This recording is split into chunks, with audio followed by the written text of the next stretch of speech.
देखिए, भाजपा का इस बार जो विरोध हो रहा है सरकार विरोधी लहर का, वो पिछली बार भी नहीं था। इस बार बहुत लोगों का आक्रोश है, क्योंकि एक तो कोरोना आ गया। कोरोना में जो मिसमैनेजमेंट हुआ वो पूरे देश ने देखा है, और वो भी उस राज्य में जो सबसे स्ट्रांग था आज़ादी के पहले भी, आज़ादी के बाद में भी। तो वहाँ पे मिसमैनेजमेंट होना कि ड्रिप चढ़ रही है सड़कों पर लोगों के, वो कैसे लोग बोल सकते हैं। ऑक्सीजन की कमी, फिर पॉलिटिक्स की गई, बीजेपी दफ्तर से वो दिए गए इंजेक्शन बांटे गए।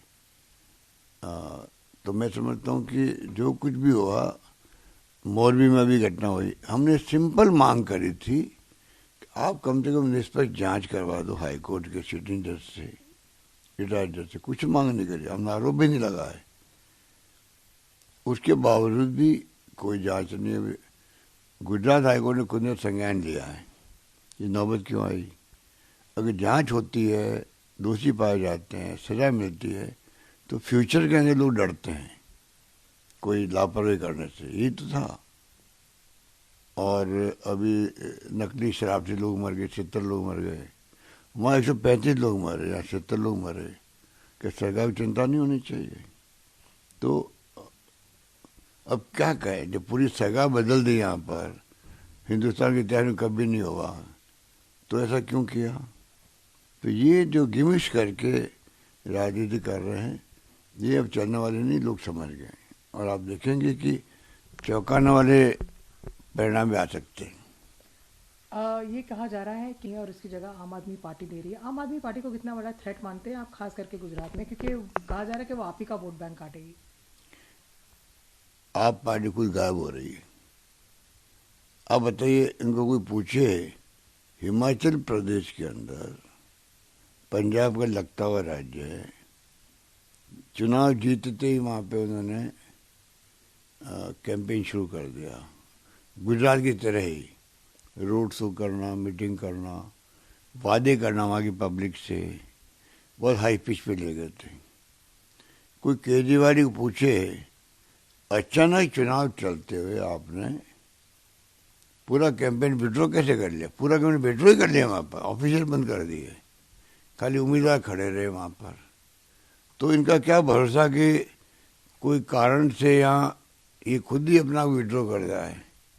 तो जनता को विश्वास हिल गया जब से हिमाचल की घटना हुई है विड्रॉ करने की। तो पहले पहले इन्होंने काफ़ी प्रचार किया था मीडिया के माध्यम से, खूब वादे किए थे कि आम आदमी पार्टी बहुत बढ़ रही है। अब धीरे धीरे डाउन आ रही है।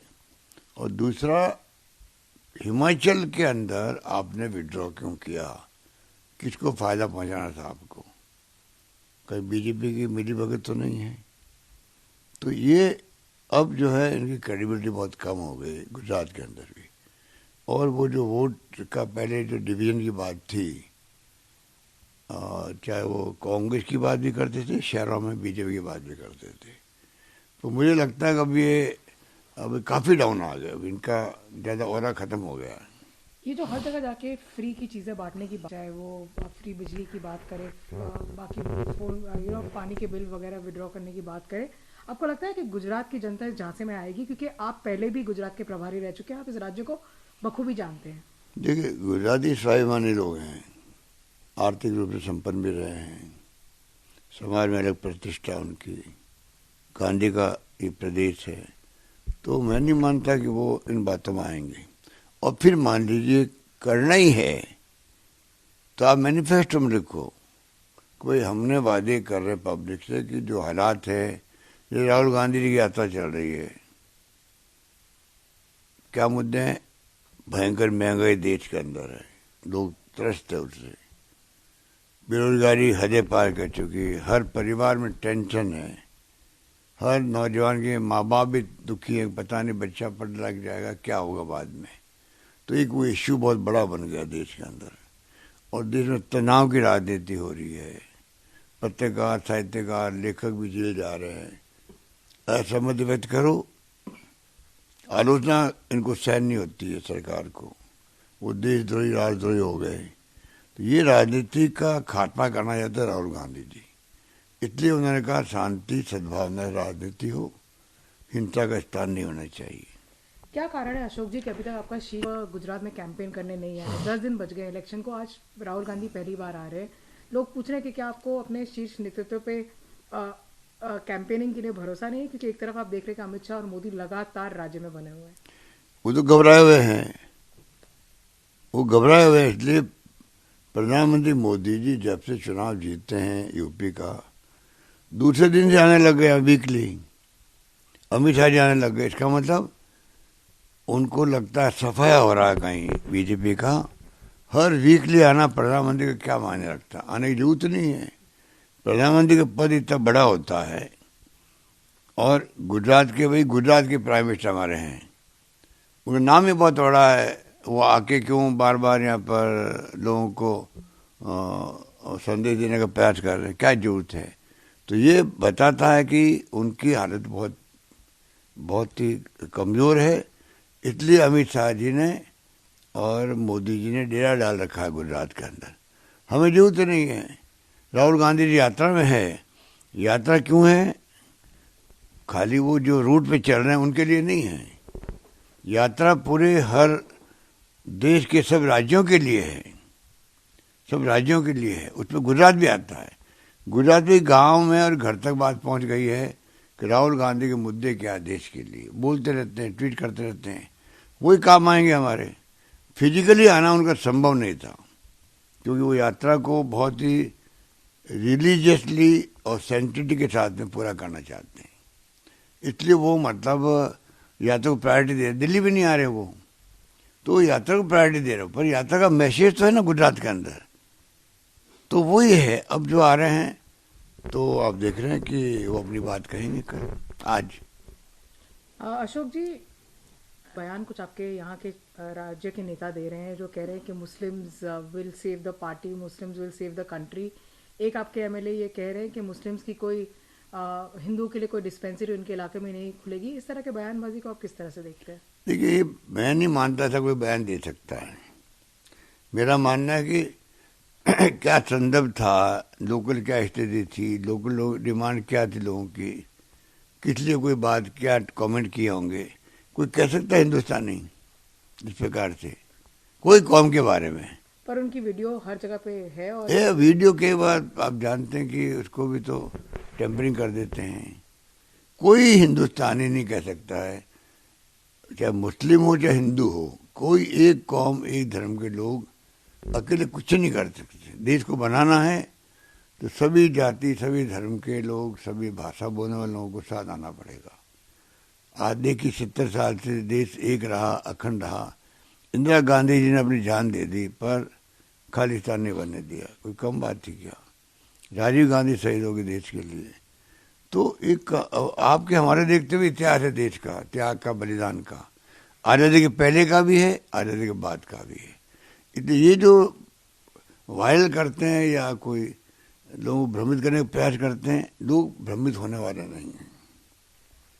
प्रधानमंत्री ने कल के नेताओं को ये कहा है कि आप ऐसे फोर्सेस के साथ खड़े हैं जो नर्मदा आंदोलन के समर्थक में थे, और कहते हैं कि कांग्रेस पार्टी से पूछा जाना चाहिए कि आपको क्यों वोट किया जाए अगर आप ऐसे लोगों के साथ खड़े जो गुजरात विरोधी है। ये यात्रा कांग्रेस की नहीं है, ये यात्रा देश के लिए है, देश की है यात्रा। इसमें एक्टिविस्ट जो हमारे खिलाफ हैं, मेजा पाटकर की बात छोड़ दीजिए। हिंदुस्तान में जो एक्टिविस्ट है वो सभी बारी बारी जा रहे हैं वहाँ पर सपोर्ट करने के लिए। ये तो मेजा पाटकर जी का तो क्योंकि आपके गुजरात से संबंध है इसलिए आप कमेंट कर रहे हैं। ऐसे कई एक्टिविस्ट हैं देश के अंदर, अलग अलग राज्यों के हैं, दिल्ली के हैं, वो हमारे साथ नहीं है, हमारे खिलाफ है वो। तब भी यात्रा को मॉरली सपोर्ट करने जा रहे हैं, क्योंकि मॉरली वो मानते हैं कि राहुल गांधी जी का जो कारवां चल पड़ा है मुद्दों को लेके, उसमें दमखम है, देश हित के अंदर है वो, इसलिए वो जा रहे हैं, कर रहे हैं। तो ये तो एक बड़ी अच्छी बात है। तो मेजा पाटकर जी भी मान लो उस रूप में आई है वहाँ पर। तो बीजेपी और आरएसएस जो लोग हैं हमारे खिलाफ में, अगर वो भी देखते हैं कि राहुल गांधी जी का कारवां चल पड़ा, उसमें जो मुद्दे हैं वो देशवासियों को उद्वेलित किए हुए हैं, परेशान किए हुए हैं, चिंतित किए हुए हैं, तो वो भी आ जाए यात्रा के अंदर, चले साथ में। आरएसएस का हो चाहे बीजेपी का, हमें क्या ऐतराज है उसमें। तो ये कोई राहुल गांधी खुद की यात्रा नहीं है। राहुल जी ने खुद ने कहा मैं एक यात्री की तरह हूँ यात्रा के अंदर। वो अलग बात है, वो कांग्रेस प्रेसिडेंट रहे हुए हैं, वो देश के नेता हैं, तो नेचुरली उनका नाम है आगे आएगा। पर एक यात्रा चल पड़ी है, उद्देश्य लेके चल पड़ी है, उस पर जो आए उसका स्वागत है। तो आपकी पार्टी को कोई ऐसा नहीं है कि मेधा पाटकर के साथ नजर आए राहुल गांधी? गुजरात इलेक्शन के बीच में मेधा पाटकर के खिलाफ एक अपना एक लोगों के बीच में आक्रोश है गुजरात में। आप इस पे कोई रिग्रेट नहीं है आपकी पार्टी को कि मेधा पाटकर उस समय नजर आई जब गुजरात इलेक्शन में कैंपेन चल रहा है? अगर मेधा पाटकर ही जाएंगे तो कहा क्या कहेगा, अब नहीं आइएगा। अगर मान लो कोई एक्टिविस्ट जाता है तो उसको मना करेगी कांग्रेस के नेता, वहां उनको क्या निकाल देंगे वहां से। आए जिसका स्वागत है। ये कांग्रेस का जो यात्रा चल रही है, राहुल गांधी का कारवां चल रहा है, उसका ध्येय यही है, देश के तमाम विचारधारा के लोग, तमाम जो जातीय हैं, वर्ग है, धर्म है, भाषाएं बोलने वाले लोग हैं, तमाम एकजुट हो जाओ। जो मुद्दा है हिंसा का मुद्दा है, संविधान की धज्जियां उड़ रही है देश के अंदर, संविधान की धज्जियां उड़ रही है, लोकतंत्र कमजोर किया जा रहा है और लोग जेलों में बंद हो रहे हैं बिना कोई कारण के। बुलडोजर चढ़ रहे हैं देश के आम नागरिकों पर, बिना कानून के, बिना न्यायालय के आदेश के आप बुलडोजर चला दो, सरकार चला देगी बुलडोजर, तो कल आपके हमारे घरों में चल जाएंगे। अगर यही राजनीति हो गई है, कानून का राज खत्म है, संविधान से देश नहीं चलेगा, तो आज इनके यहाँ कल किनके यहाँ जाएगा बुलडोजर, समझ सकते हैं। जो लोग बड़े बड़े हीनियस क्राइम किए हुए हैं उनकी पूरी सुनवाई होती है सुप्रीम कोर्ट तक, उसके बाद में उनकी सज़ा मिलती है, एग्जीक्यूट होती है सज़ा। तो ये कहाँ का न्याय है, बुलडोजर चला दो। तो बुलडोजर की राजनीति चल रही देश के अंदर, उसके खिलाफ राहुल गांधी है। एक बहुत दुखद घटना जो हमने दिल्ली में एक लड़की के 35 टुकड़े करके फेंक दिए गए, भाजपा ये कहना है कि अगर मोदी जी को 24 में दोबारा नहीं लेके आए तो ये इस तरह के आफ्ताब हर घर से निकलेंगे। अब बताइए आप, ये कहाँ का सोच है, बीजेपी का सोच कहाँ के लेके आ गए वो इस प्रकार की घटनाएं देश के अंदर। यहाँ जो आप घटना का जिक्र कर रहे हैं उसको मैं रिपीट नहीं करना चाहता। ऐसी घटनाएं देश में विभिन्न तरह की अन्याय, अत्याचार, उत्पीड़न होते हैं, महिलाओं पे भी होते हैं। समाज को आगे आना पड़ेगा, हम सबको राजनीति अलग करके आना पड़ेगा, तब जाकर के ये रुकेगी।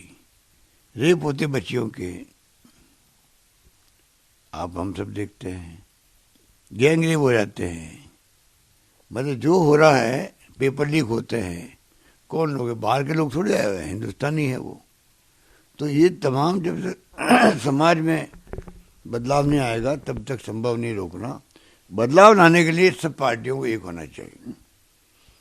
बदलाव की राजनीति, अच्छे संस्कार, अच्छी संस्कृति, अच्छी परंपराएं कायम हो, वो तब होगी, तब आप हिंसा का रास्ता छोड़ोगे, आप प्यार मोहब्बत की बात करोगे, घृणा खत्म करोगे जातियों के बीच में, वर्गों के बीच में, धर्मों के बीच में।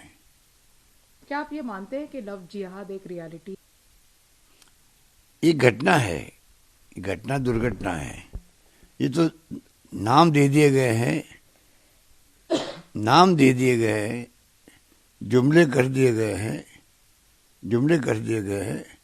आप इसको किसी रूप में ले लीजिए, ये तो कोई नई बात नहीं। सदियों से इंटरकास्ट, इंटर धर्म के नाम पे जो शादी होती है, कोई नई बात तो नहीं है। पर जब आपने टारगेट बना दिया एक कौम को, एक धर्म को, उसके आधार पे आपकी राजनीति चल रही है देश के अंदर, उसका फायदा आपको मिल रहा है। क्योंकि धर्म के नाम पर, जाति के नाम पर इकट्ठा करना हो, संगठित करना हो, मॉब क्रिएट करना हो तो बड़ा आसान काम है। आग लगाना बड़ा आसान है, आग को बुझाने में वक्त लगता है। कोई बिल्डिंग बनाओ आप, भवन, वक्त लगता है, साल भर लगता है, 2 साल लगते हैं। गिराना हो तो आप गिरा दीजिए, आराम से गिर जाएगी बिल्डिंग, आधा 15 मिनट में गिर जाएगी। तो वो वाली बात है।